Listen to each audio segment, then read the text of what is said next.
They mocked the ancient supercarrier until they learned humans made it. The council emergency session began 8 hours after the broadcast. Representatives from 40 species gathered in the Great Chamber, their voices rising in panic and confusion. The news had spread quickly. Humans were real. Humans were coming, and humanity was not happy. Commander Jiwan stood in the military briefing room, studying tactical displays with growing concern. She was Valkyrian like Deho, but where he was cautious, she was analytical. Her job was to assess threats and develop responses. The data she was reviewing made that job impossible. Run the simulation again, she ordered. The tactical computer projected a battle scenario. Council forces versus a single ship like the Indomitable. The results appeared in seconds. Council defeat. Catastrophic losses. The ancient derelict could destroy 6 modern dreadnoughts before sustaining critical damage.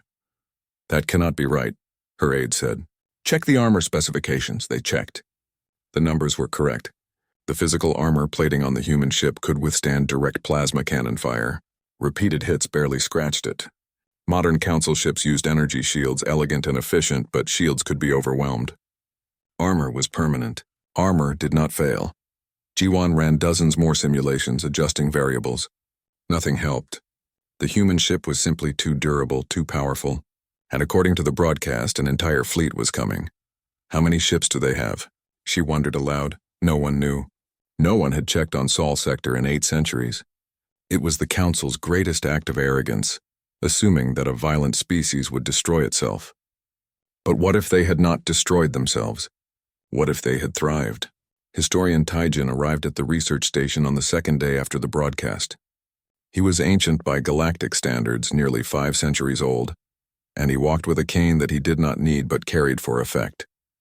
His species aged slowly, and his mind was sharper than scholars half his age. Sunhee met him at the airlock. Thank you for coming. You found a human ship, Taijin said. Did you think I would miss this? His eyes gleamed with excitement that bordered on madness. Show me everything. They walked through the docking tunnel to the Indomitable. The ship's systems were still active, but the defensive AI seemed to tolerate their presence now. Perhaps it understood they were not trying to salvage anymore. Perhaps it was simply waiting. Taijin touched the walls with reverence. Remarkable. 800 years and still functional. The engineering is masterful.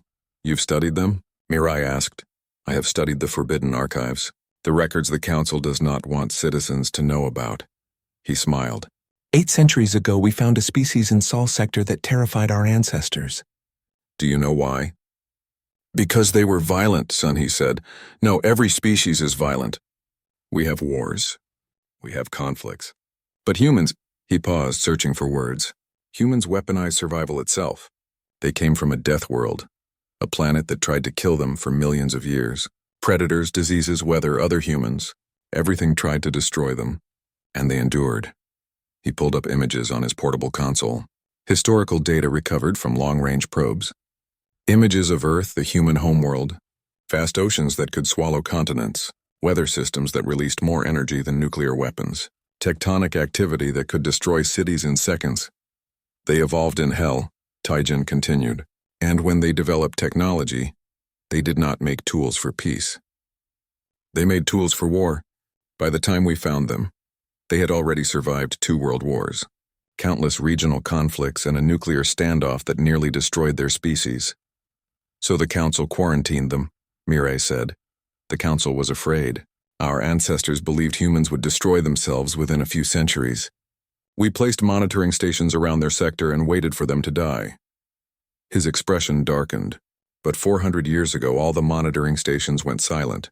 Simultaneously, every single one. What happened to them? No one knows. No one investigated. The Council simply wrote off Sol Sector as dead space and forgot about it. He looked around the ship's bridge, but humans did not die. They broke the quarantine. They built ships, and they spread into the stars. Sunhee felt cold. How many colony worlds do they have? That is the question that should terrify everyone. Captain Kyung-soo arrived at the research station on the 3rd day, commanding a strike force of 12 warships. He was ambitious, aggressive, and saw the human ship as an opportunity. If he could seize the technology, reverse engineer the weapons and armor, He would become the most powerful military commander in Council space. "I want full access to that vessel," he told Admiral Hyegen. "Denied. The ship is protected by autonomous defenses." "Then we destroy the defenses. Are you insane?" Hyegen glared at him. "That ship has already killed 5 researchers. Its weapons systems are fully active, and the humans are coming. Which is why we must act now before they arrive." Kyung-soo leaned forward. "Admiral, if we control this ship, we control the negotiation. We can dictate terms. We can prevent humans from becoming a threat." Hyegen was old and tired, but she was not stupid. "You want to start a war? I want to prevent one. By showing strength." Against her better judgment, Hyegen allowed Kyung-soo to make the attempt. He assembled a team of military technicians and approached the Indomitable through the docking tunnel. The ship watched them come, sensors tracking every movement. "Accessing weapons control systems," one technician reported. "Beginning shutdown sequence." The ship's response was immediate. Every airlock sealed. Emergency bulkheads dropped throughout the station, isolating sections. Life support systems switched to emergency mode. And from the Indomitable, the defensive AI broadcast a new message: hostile action detected. Defensive protocol escalation. This facility is now under quarantine. 4,000 Council personnel designated as hostages, unauthorized. Tampering will result in termination. Panic erupted. 4,000 people were trapped on the research station, held hostage by a ship's AI that had been designed 8 centuries ago. Kyung-soo's team tried to retreat, but the ship would not allow it. They were sealed in the docking tunnel, unable to advance or retreat. "What have you done?" Hyegen screamed. Kyung-soo had no answer. Taejin stood in the station's command center, watching the chaos with sad eyes. "You threatened them. Humans do not respond well to threats. It's a machine," someone shouted. "An AI. An AI built by humans to protect human interests. It is doing exactly what it was programmed to do." He looked at Admiral Hyegen. "You must release the ship. Apologize. Hope they accept." "I will not apologize to a machine." "Then apologize to the humans when they arrive." "Because they will destroy this entire station to retrieve their vessel." Daiho, who had been called back to assist with the crisis, approached Mirai. "Can you communicate with the AI? Negotiate?" "I can try." She accessed the ship's communication systems. "This is Science Officer Mirai. We mean no harm. We are releasing your vessel. Please do not hurt the people here." The AI did not respond immediately. Seconds stretched into minutes. Then a new message appeared on every screen throughout the station. "Council forces have violated United Nations territory. Salvage operations constitute theft. Hostile access attempts constitute acts of war. Humanity has been notified. Judgment will be rendered upon arrival." "Judgment?" Daiho whispered. "What does that mean?" Taejin knew. "It means the humans will decide our fate. Whether we live or die depends on how we act when they arrive." For the next 48 hours, the entire station remained in lockdown. No one could leave. The Indomitable controlled all systems, monitoring everything. People began to panic, demanding action, demanding the military destroy the ship. But Jiwon's analysis was clear. If they attacked the ship, it would retaliate. The station would be destroyed. 4,000 people would die, and the humans would arrive to find their vessel damaged, and their anger would be beyond reason. Mirai spent those hours in the docking tunnel, as close to the ship as she could get, speaking to the AI. She explained what happened, how the Council found the ship, how they did not understand, how they were sorry. The AI listened but did not respond. On the final night before the estimated human arrival, Mirai made one last plea. "We are not your enemy. We made mistakes, but we are not evil. Please give us a chance to make this right." For the first time, the AI responded with more than a warning. Humans do not forget. Humans do not forgive easily. But humans understand mistakes. Captain Junho's final order was clear. "Protect the ship, retrieve the fallen, return home. This unit will obey. Your fate is not for this unit to decide." They mocked the ancient Supercarrier until they learned humans made it. The human fleet emerged from faster-than-light travel at the system's edge, and every sensor in Council space screamed warnings. 20 ships, each one comparable in size to the Indomitable, but sleeker, more refined. 8 centuries of advancement showed in every line of their hulls. Admiral Hyejin stood on the command deck of her flagship, watching the tactical display with mounting horror. The human vessels moved with precision that spoke of perfect coordination. They took up formation positions that covered every possible attack vector, every possible escape route. Within minutes, they had achieved complete tactical superiority without firing a single shot. "Open a channel," she ordered. Her voice was steady, but her hands shook. The communication officer worked frantically. "Admiral, they are already broadcasting." In Galactic Standard, a voice filled the bridge, deep, calm, with an accent that marked it as distinctly human. "This is Fleet Admiral Soman of the United Nations Stellar Navy. We have come to retrieve our vessel and personnel. We do not seek conflict. Stand down your military forces and prepare for negotiations." Eugene's military instinct screamed at her to fight, to defend Council space from this intrusion, but Jiwan's tactical analysis was clear. Fighting was suicide. "This is Admiral Hyejin of the Galactic Council Defense Fleet. We acknowledge your arrival. Your vessel is undamaged and will be returned. We request diplomatic discussions regarding this matter." There was a pause. Then the human voice responded. "Undamaged? Our AI reports 5 crew members dead, multiple salvage attempts, and hostage situation involving 4,000 of your personnel. Explain." Hyejin felt her throat tighten. "There were incidents, misunderstandings. We did not know the ship was occupied by active defenses." Another pause, longer this time. "You did not think to ask before attempting salvage? We believed the ship abandoned. Ignorance is not an excuse for theft." The human's voice remained calm, but there was steel beneath it. "However, we acknowledge that first contact situations are complex. Prepare for boarding. We will assess the situation and determine appropriate response." 3 human ships broke formation and moved toward the research station. As they approached, their details became clear. They were beautiful in a way that the Indomitable was not. Smooth hulls with geometric patterns that served both aesthetic and functional purposes. Weapon systems that retracted into the hull when not needed.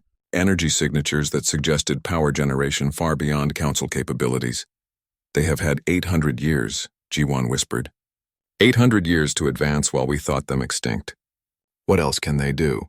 The human vessels docked with the research station using magnetic clamps that bypassed the airlock systems entirely. They simply attached to the hull and cut through, creating their own entrances. Security teams could do nothing but watch as armored figures entered the station. Mirai stood in the docking tunnel near the Indomitable, waiting. She had volunteered to be the first contact, to explain what happened. She was terrified but determined. The human soldiers moved with fluid grace, their armor powered and sealed against any environment. They carried weapons that looked both elegant and deadly. When they saw Mirai, they stopped, weapons lowering but not holstering. One removed their helmet. A woman, perhaps middle-aged by human standards, with dark hair pulled back severely. Her eyes were hard but not cruel. "I am Commander Borum. You are the science officer who communicated with our AI?" "Yes, I am Mirai. I want to apologize for what happened to your ship. Apologies are for diplomats. I want facts." Borum gestured, and her team secured the area with efficient professionalism. "Show me everything." Mirai led them through the station, explaining every step. The discovery, the investigation, the misunderstandings that led to deaths, the lockdown. Borum listened without interrupting, her expression unreadable. When they reached the Indomitable, Borum stopped at the airlock. She placed her hand on the hull, and Mirai saw her expression change. Pain, grief, respect. "This ship is a tomb," Borum said quietly. 473 crew members died aboard her. They held the line against an enemy you cannot imagine, and they never came home. She looked at Mirai. "You treated their grave like a salvage opportunity." "We did not know. I swear we did not know." "I believe you." Borum entered the ship and her team followed. The AI's defenses did not activate. It recognized its creators. On the main human flagship, Admiral Soman received reports from her boarding teams. She was older than Borum, with gray hair and scars that spoke of a long military career. She sat in her command chair reviewing data with the cold efficiency of someone who had made difficult decisions before. "Assessment?" she asked her tactical officer. "The Council forces are no threat. Their weapons cannot penetrate our shields. Their ships are slow. Their tactics predictable. We could destroy their entire fleet with minimal losses. That is not what I asked. I asked for assessment of the situation. The tactical officer paused. The council made mistakes but does not appear actively hostile. They are afraid. They have realized how far behind they are and are desperate to avoid conflict. Good. Fear makes people reasonable. Soman stood. Prepare for diplomatic contact. Full formal protocol. We will show them that humanity has grown beyond the violence they feared. The diplomatic meeting took place aboard the research station in a hastily prepared conference room.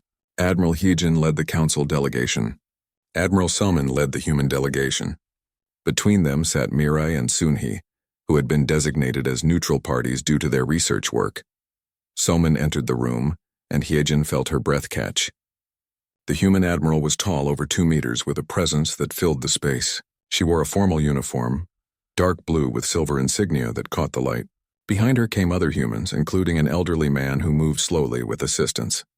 "This is Captain Junho," Soman said, "the last commanding officer of the Indomitable. He was recovered 4 centuries ago from a life pod, placed in cryostasis, and has been waiting for this day." Junho looked around the room with eyes that had seen things no one else present could imagine. "So you found my ship." "We did not mean disrespect," Heejin began. "You meant salvage. You meant profit." Junho's voice was weak but firm. "But you also preserved her. You did not destroy what you did not understand. That speaks well of you." Soman took control of the meeting. "Let us be clear about the situation. 8 centuries ago, your council quarantined humanity, assuming we would destroy ourselves. You were wrong. We survived. We thrived. We spread to over 200 star systems in the sectors you abandoned as worthless." 200 systems? Heejin felt dizzy. "We are not a small species anymore. We are not primitive. We build slower than you, but what we build lasts." Soman gestured to a display showing human fleet deployments. "Every human ship serves for centuries. We build for durability, for adaptability, for survival. The Indomitable is 800 years old and still operational." "How old is your newest dreadnought?" 40 years, Jiwon answered quietly. 40 years before you scrap it and build a new one. We do not waste like that. We maintain. We preserve. We honor what came before." The meeting continued for hours. Humans explained their history, their expansion, their philosophy. They had encountered the threat that destroyed the Indomitable's battle group, something called the Scourge, an extragalactic intelligence that consumed entire species. The human fleet had fought them, pushed them back, but the threat remained. "We have been preparing for their return for 4 centuries, Soman said. "Every ship we build is designed to fight them. Every colony is a fortress. Every citizen is trained for survival. We do not seek war with the Council, but we will not be weak." "What do you want from us?" Heejin asked. "Partnership. Equal partnership. Not membership in your council as a junior species, but alliance between equals. We share technology, intelligence, and military support. In return, you acknowledge human sovereignty over our territories. And if we refuse?" Soman's expression hardened. "Then humanity continues alone. We withdraw to our sectors. We ignore you, and when the Scourge comes for your worlds, we will not help you die." The threat was clear. The Council could have humanity as an ally or as nothing. There would be no middle ground. Ambassador Youngji, who had remained silent until now, spoke. She was younger than Salman, with a diplomat's smooth voice. "We understand this is difficult. Your council has maintained peace for millennia. The idea of admitting a species you once feared is challenging. But consider this. We have been watching you for centuries. We know your weaknesses. We know your wars, your politics, your failures. And despite all of that, we come to you offering alliance. That should tell you something about human nature." Stealth ship reveals itself and joins Earth's final stand part. The stars around Earth burned with enemy fire. Captain Dongmin stood on the bridge of the UN Resolute, watching 3,000 alien warships fill the darkness.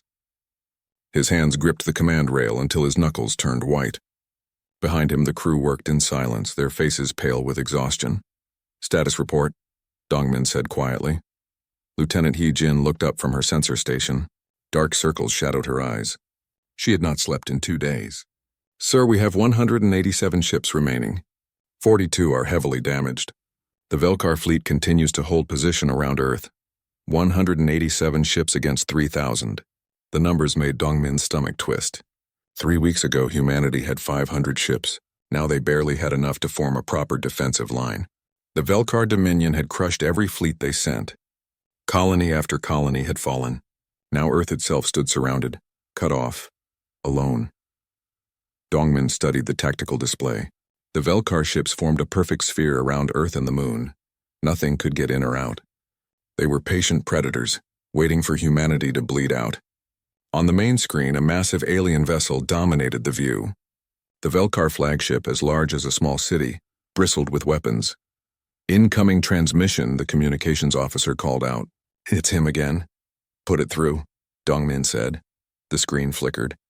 The image of Primarch Vectar appeared, his 4 eyes gleaming with cold satisfaction. The Velkar commander stood twice the height of a human, his armored body covered in ceremonial scars.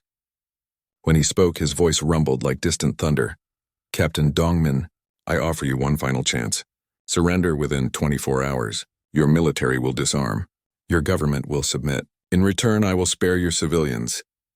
Vectar leaned closer to the camera. "Refuse, and I will reduce every city on your planet to ash. You have seen what happened to the colonies. You know I do not make empty threats." Dongmin met the alien's gaze without flinching. "We've heard your offer, Primarch." The answer remains the same. Humanity does not kneel. Vectar's mandibles clicked in what might have been laughter. "Then you choose extinction, so be it. 24 hours, Captain. Use them to make peace with whatever gods you worship." The transmission cut off. Silence filled the bridge. Dongmin could feel his crew watching him, waiting for orders, waiting for hope. He had none to give. They all knew the truth. When the deadline expired, the Velkar would attack. Earth's fleet would fight. They would die. Then the planet below would burn, sir. Heejin's voice broke the silence. She was staring at her sensor display, her expression puzzled. "I'm picking up something strange." "What kind of strange?" Dongmin walked over to her station. "Spatial distortions. Small ones scattered throughout the battle zone. They appear for a few seconds, then vanish." She tapped her screen. "This is the 3rd time I've detected them in the past hour. They don't match any known technology." "Velkar ships?" "No, sir, these readings are different. Almost like something is bending space around itself." Heejin shook her head. "I can't explain it. Every time I try to focus sensors on the distortions, they disappear." Dongmin studied the data. Heejin was the best sensor officer in the fleet. If she said something was out there, he believed her. But what could it be? A new Velkar weapon? Some kind of spatial anomaly? Or just their sensors breaking down from battle damage? "Keep monitoring it," he ordered. "If those distortions appear again, I want to know immediately." "Yes, sir." Dongmin returned to the command rail. Through the viewports, he could see other human ships holding position. The carrier Dauntless, the destroyer Pacific Storm, the cruiser Soul's Pride. Good ships. Good crews. All of them ready to die for Earth, his communicator chimed. "Captain, Admiral Jiwoo is requesting a command conference in 10 minutes. "Understood." Dongmin straightened his uniform. The Admiral would want to discuss their options. Not that they had many. Fight or surrender. Those were the only choices left. 10 minutes later, Dongmin stood in the briefing room while holographic images of other ship commanders flickered around him. Admiral Jiwoo appeared at the head of the table. She looked old suddenly, her gray hair pulled back, her face lined with stress. She had commanded Earth's defense for 5 years. Now she would command its final battle. "Officers," Jiwoo began, her voice steady despite everything. "The Velkar have given us 24 hours. Earth's government has asked for my recommendation." She paused. "Some council members believe we should surrender. They think it might save civilian lives." Angry murmurs rippled through the holograms. Commander Hyun-woo of the Dauntless slammed his fist on his table. "Surrender? The Velkar don't take prisoners, Admiral. We've seen what they do to conquered worlds. They strip the planets bare and enslave the survivors." "I know," Jiwoo said quietly, "which is why I have already given the council my answer. We fight." Relief washed through Dongmin. Whatever else happened, humanity would face its end standing up. "We have 24 hours to prepare," Jiwoo continued. "Use every minute. Repair what you can. Redistribute ammunition. Let your crews rest in shifts." She looked at each commander in turn. "Tomorrow at dawn we make our stand. We will show the Velkar that humanity does not go quietly into the dark." The meeting ended. Dongmin returned to the bridge and began issuing orders. Damage control teams swarmed through the Resolute, welding hull breaches and rerouting power conduits. The weapons crews loaded every missile tube. The exhausted crew rotated through rest periods, grabbing sleep wherever they could find it. Hours crawled past. Dongmin sat in his command chair watching the enemy fleet. The Velkar ships hung in space like a wall of death, waiting, patient, certain of their victory. "Sir," Heejin called out suddenly. "Those distortions again. Multiple readings this time, much stronger than before." Dongmin leaned forward. "Where?" "All around us. It's like something is moving through the fleet, staying just out of sensor range." Heejin's fingers flew across her controls. "This doesn't make sense. The distortions are huge, like something the size of a dreadnought, but I can't see anything. Could it be?" Every alarm on the bridge shrieked at once. Heejin's screen exploded with data. The tactical display lit up with a massive contact appearing right in the center of the human formation. Other ships were reporting the same thing. Something enormous was decloaking, its outline materializing from empty space. Dongmin stared at the view screen. A ship emerged from nothing, its form solidifying like a ghost becoming real. It was huge, easily twice the size of the Resolute. Black angular armor absorbed the starlight, making it look like a piece of space itself had come alive. Strange markings covered its hull, and its design matched nothing in any database. "What is that?" someone whispered. Before anyone could answer, the mysterious ship broadcast on all frequencies. A voice came through, calm and human and impossible. "This is the UN silent promise. We've come home." Part 2 chaos erupted across the human fleet. Every ship scrambled to identify the massive vessel that had appeared from nowhere. Weapons systems locked onto the target, then hesitated. The stranger had broadcast on human frequencies, used human language, claimed a human name. But no ship called the Silent Promise existed in any military record. Captain Dongmin gripped his command rail and stared at the black vessel filling his view screen. Up close it looked even more alien and beautiful. The angular plating seemed to shift and flow, absorbing light in ways that hurt to look at. Power readings were off the scale. Whatever technology powered that ship, it was far beyond anything Earth possessed. "Haye-jin, verify that transmission," Dongmin ordered. The sensor officer worked frantically. "It's definitely coming from that ship, sir. Audio analysis confirms human voice patterns.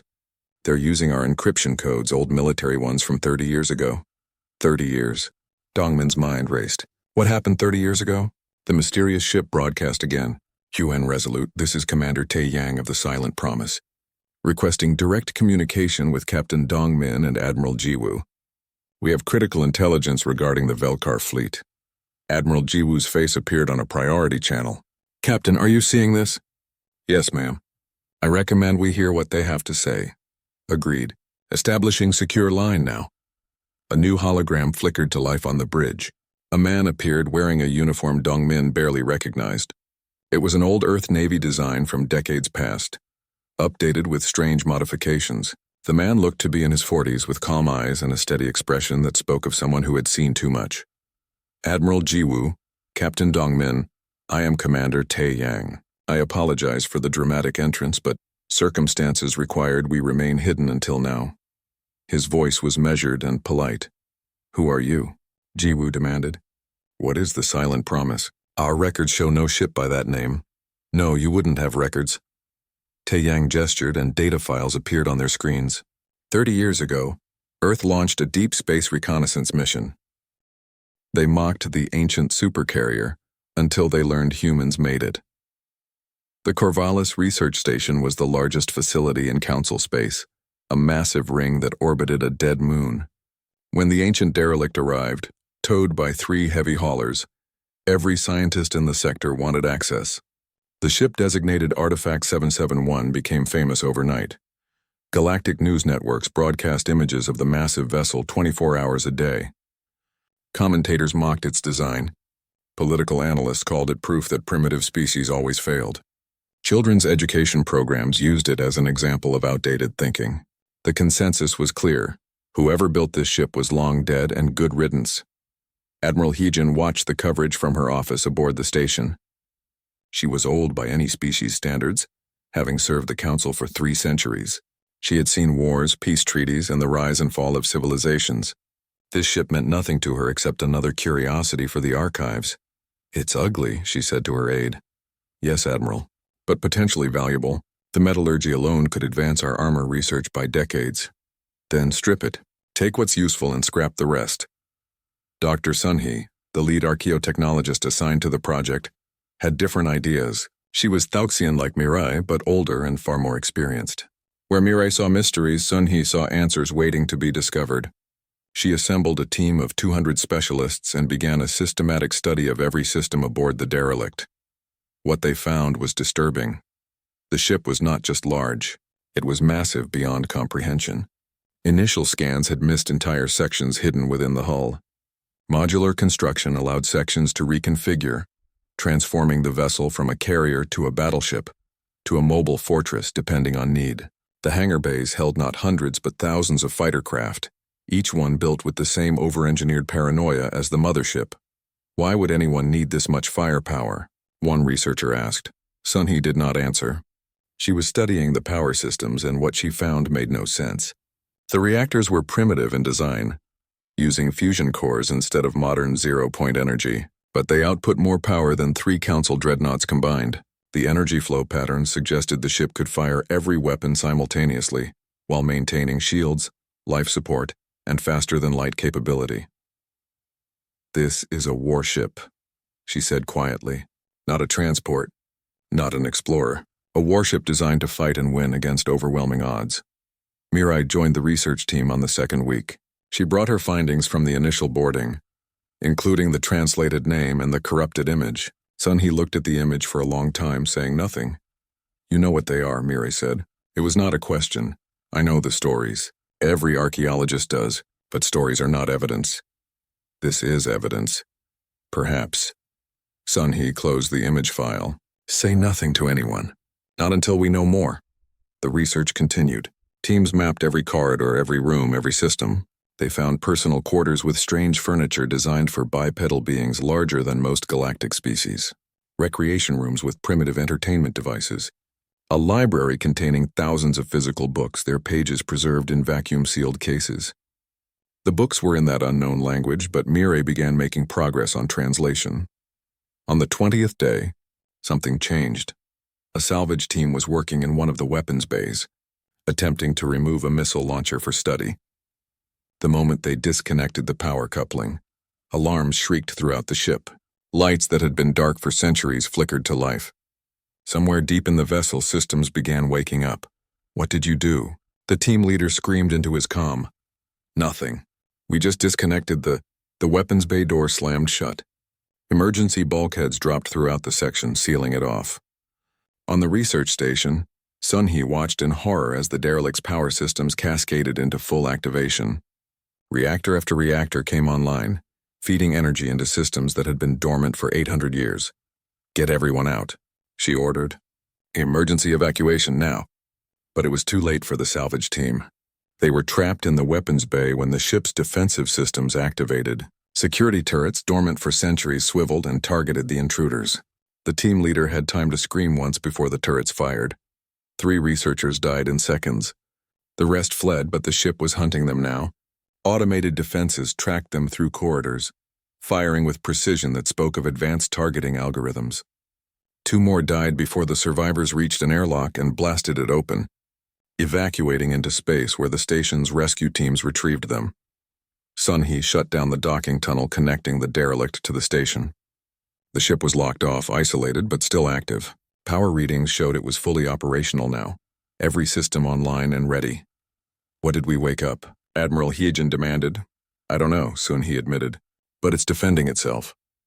From deep within the derelict, a signal began broadcasting. It was powerful, cutting through interference and encryption like they did not exist. The signal was in multiple languages, including Galactic Standard, though the translation was rough. "Warning, unauthorized, personnel detected, security protocol, active. Unauthorized salvage operations constitute act of war. This vessel is property of United Nations Stellar. Navy neutralization authorized." The bridge fell silent. United Nations, Stellar Navy, terms that meant nothing to anyone present except Mirai and Sun-Hee. "What's the United Nations?" Heejin asked. Mirai pulled up the corrupted files she had found. "It's what they called themselves. The species from Sol Sector, the ones the Council quarantined 800 years ago. Those primitives built this." "Yes, Admiral." Heejin stared at the view screen showing the derelict. The ship looked different now, with lights glowing from its viewports, weapons tracking every object in range. It looked alive. It looked dangerous. They're extinct, Hee-jin said. They have to be. But as she spoke, the ship's broadcast changed. A new message, this one colder, more direct. United Nations has been contacted. Recovery fleet inbound. Estimated arrival. 72 hours. All council personnel will vacate this vessel. Failure to comply will result in defensive action. Sun-hee felt her blood turn cold. It sent a message to whom?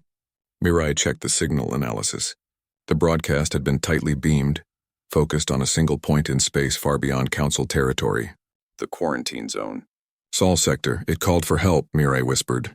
The ship called its builders. Admiral Hee-jin immediately ordered a military lockdown of the sector. Every available warship was recalled.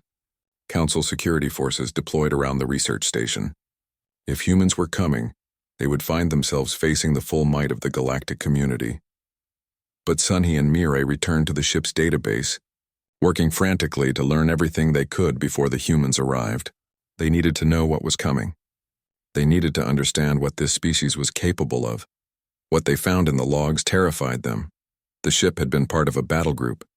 12 vessels total, escorting colony transports through disputed space. They encountered something the logs called the Scourge. The description was vague, but the battle data was clear. The human fleet fought for 6 weeks against an enemy that outnumbered them 50-1. 11 human ships died. The Indomitable survived barely by sacrificing everything. The crew evacuated the colony transports, stayed behind, and fought until the enemy withdrew. Then the ship limped away. Systems failing, reactor breaching, crew dead or dying. The final log entry was from someone named Captain Junho. His words were simple. We held the line. The colonists are safe. That's all that matters. If anyone finds this ship, know that humans do not abandon their own. They will come for us. They will come for this vessel. And they will never forgive what was done here. The entry was 800 years old. Admiral, Mirai said, her voice shaking. We need to release this ship. We need to leave now. Explain. These beings fought a war we knew nothing about. They held off an enemy that destroyed 11 ships like this one. And they're coming back for their vessel. Admiral, we are not prepared for this. Hee-jin looked at the derelict, at the glowing lights and active weapons. She had commanded fleets for 3 centuries. She had faced pirates, rebels, and rogue states. But something about this situation felt wrong. Felt dangerous. Maintain the blockade, she ordered. But do not fire unless fired upon. We will meet these humans. We will negotiate, and we will show them that the council is not afraid. Mirai looked at Sun-hee. Both of them knew the truth that Hee-jin refused to accept.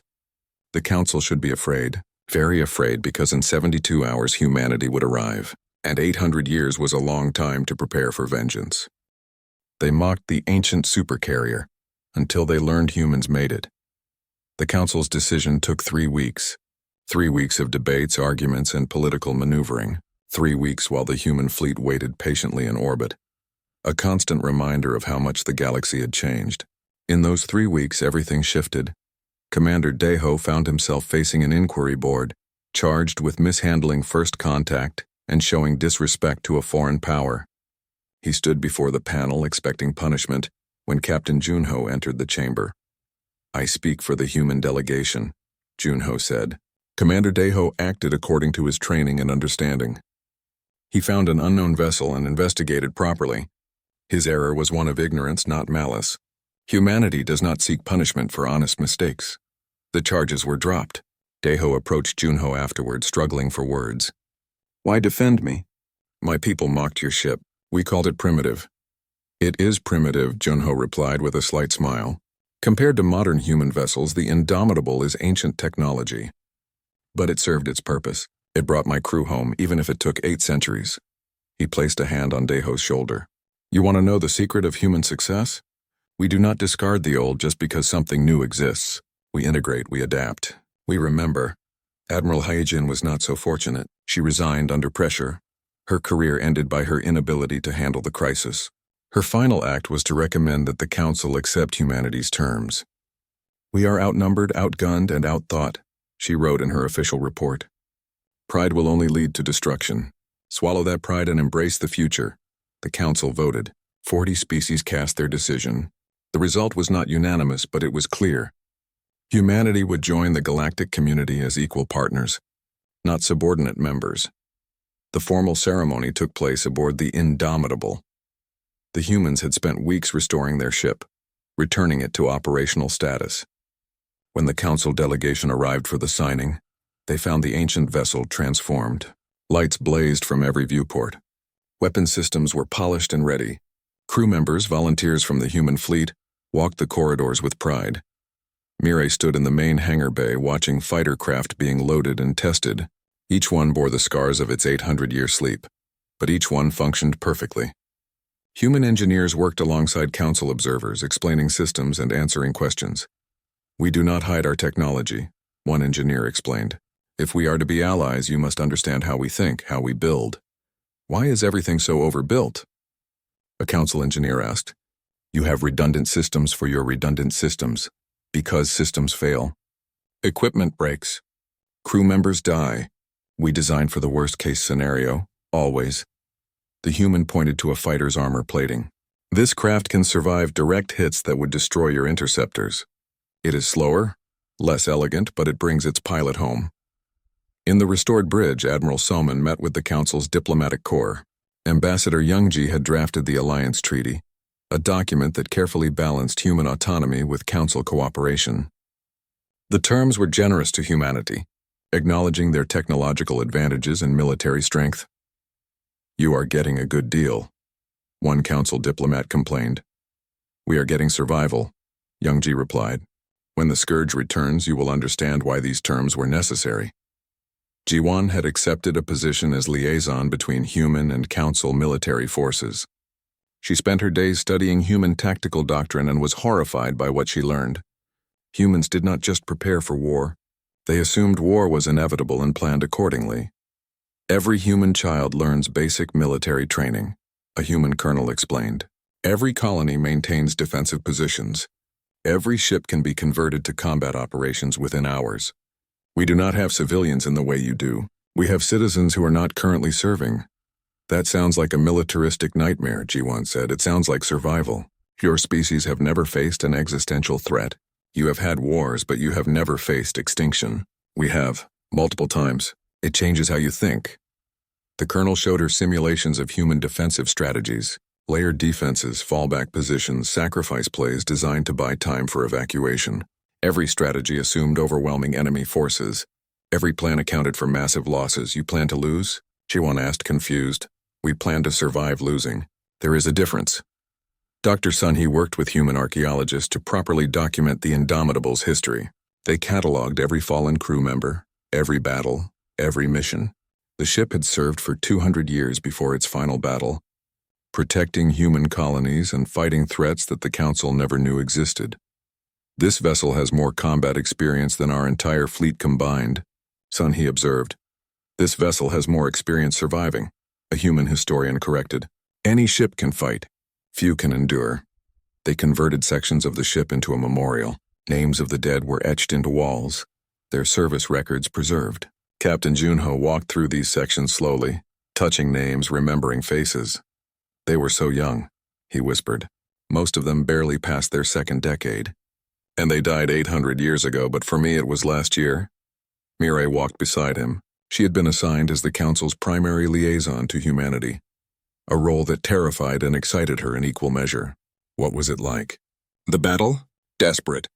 We knew we could not win, but we knew we could buy time." Junho stopped at a viewport looking out at the stars. "The Scourge does not negotiate, does not retreat. They consume everything, but they are not fast. We realized that if we held them, exhausted their forward elements, the colonists could escape. So you stayed. So we stayed. 11 ships, against an enemy that numbered in the thousands. We fought for 6 weeks, used every weapon, every trick, every desperate tactic we could imagine. And in the end, the Indomitable was the only one left, and the colonists were safe. Was it worth it?" Mireille asked softly. Junho looked at her with eyes that had seen too much. 40,000 colonists survived. They founded 3 new worlds. Those worlds now have a population of 8 million. Yes, science officer, it was worth it. The formal signing ceremony brought together representatives from every council species and the human delegation. The Indomitable's bridge had been configured for the event, with the treaty displayed on the main view screen. Admiral Soman signed for humanity. The Council's Prime Minister signed for the galactic community. "Let this mark a new era," the Prime Minister said. "An era of cooperation between humanity and the wider galaxy." Soman nodded. "We look forward to this partnership. But let me be clear, we do not forget the quarantine. We do not forget being abandoned. We forgive because holding grudges serves no purpose. But we do not forget." The message was clear. Humanity would work with the Council, but trust would be earned, not given. In the weeks following the signing, changes rippled through galactic society. Human technology began supplementing Council designs. Hybrid ships combined elegant Council engineering with robust human durability. Military academies invited human instructors to teach survival tactics. Colonies began implementing human-style defensive preparations, and throughout it all, the Indomitable remained, anchored above the Council homeworld. It had been fully restored, converted into a museum and training facility. Thousands visited each day, walking the same corridors that crew members had walked 8 centuries before. Mirai often gave tours, explaining the ship's history to visitors from every species. She showed them the weapons bays, the fighter hangars, the crew quarters. And she always ended at the memorial wall, where the names of the fallen were preserved. "This ship represents something important," she would tell visitors. "It represents the danger of assumptions. We assumed humans were primitive. We assumed they were extinct. We assumed their technology was outdated. We were wrong on every count." One day, a young Velcarian cadet asked her, "Why did they name themselves humans? What does it mean?" Mirai smiled.